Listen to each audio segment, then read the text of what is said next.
మరో breaking news చూస్తున్నాం. విక్రమ్ గౌడ్ పై కాల్పుల కేసులో నిందితులను విచారిస్తున్న పోలీసులు అన్ని కోణాల్లోనూ దర్యాప్తు చేపట్టారు. కాల్పులకు వాడిన గన్ స్వాధీనం చేసుకున్న పోలీసులు నిందితుల నుంచి మరిన్ని వివరాలు రాబట్టే ప్రయత్నం చేస్తున్నారు.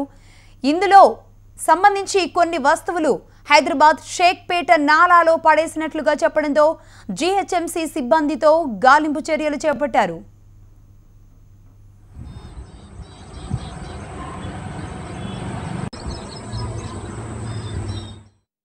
నలుగురు నిందితులను అదుపులోకి విచారణ కోసం అదుపులోకి తీసుకున్నారు. ఫోరెన్సిక్ రిపోర్టు కోసం వేచి చూస్తున్న పోలీసులు రిపోర్ట్ వస్తే మరికొంత స్పష్టత వచ్చే అవకాశం ఉందని అంటున్నారు.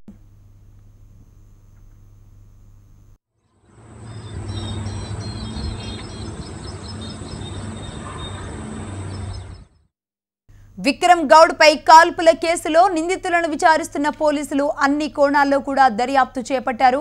కాల్పులకు వాడిన గన్నును స్వాధీనం చేసుకున్న పోలీసులు నిందితుల నుంచి మరికొన్ని వివరాలు రాబట్టే ప్రయత్నం చేస్తున్నారు. ఇందులో భాగంగానే కొన్ని వస్తువులు హైదరాబాద్ షేక్పేట నాలాలో పడేసినట్లుగా ఆ రిమాండ్లో ఉన్న వ్యక్తులు చెప్పడంతో జీహెచ్ఎంసీ సిబ్బందితో అక్కడ గాలిస్తున్నారు. ఆ దృశ్యాలు కూడా మనం చూస్తున్నాం.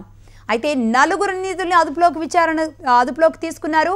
ఫోరెన్సిక్ రిపోర్టు కోసం వేచి చూస్తున్నామని చెప్తున్నారు పోలీసులు. రిపోర్ట్ వస్తే ఈ కేసుకు సంబంధించి మరికొంత స్పష్టత వచ్చే అవకాశం కూడా ఉందని చెబుతున్నారు. దీనికి సంబంధించిన మరిన్ని డీటెయిల్స్ రమణ అందిస్తారు.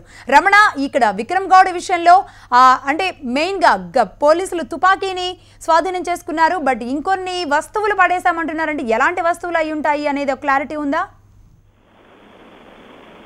లక్ష్మి, అంటే దానికి సంబంధించి క్లారిటీ రావాల్సింది.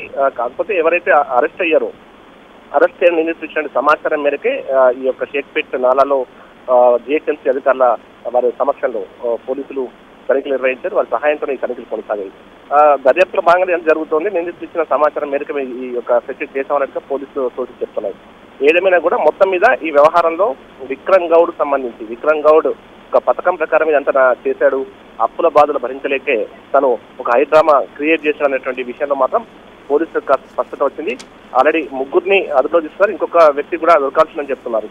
దానికి సంబంధించి కూడా అతని గురించి సంబంధించి కూడా గాలింపు చర్యలు చేపట్టామని కూడా పోలీసులు చెప్తున్నారు. అయితే మరోవైపు మొత్తం వ్యవహారంలో క్లారిటీ వచ్చినప్పటికీ కూడా సైంటిఫికల్ గా పూర్తి స్థాయిలో దీన్ని ఆధారాలతో సహా నిరూపించాల్సిన అవసరం ఉన్న నేపథ్యంలో ఖచ్చితంగా మనకు ఆధారాలు ఇంకా పూర్తి స్థాయిలో రావాల్సి ఉన్న నేపథ్యంలో పూర్తిగా వచ్చిన తర్వాతే మనకు ఫోరెన్సిక్ సంబంధించిన ల్యాబ్ సంబంధించిన వివరాలు రేపు కానీ ఎల్లుండి వచ్చే అవకాశం ఉంది. అది వచ్చిన తర్వాత ఈ కేసులో ముందుకు వెళ్తామని పోలీసులు చెప్తారు.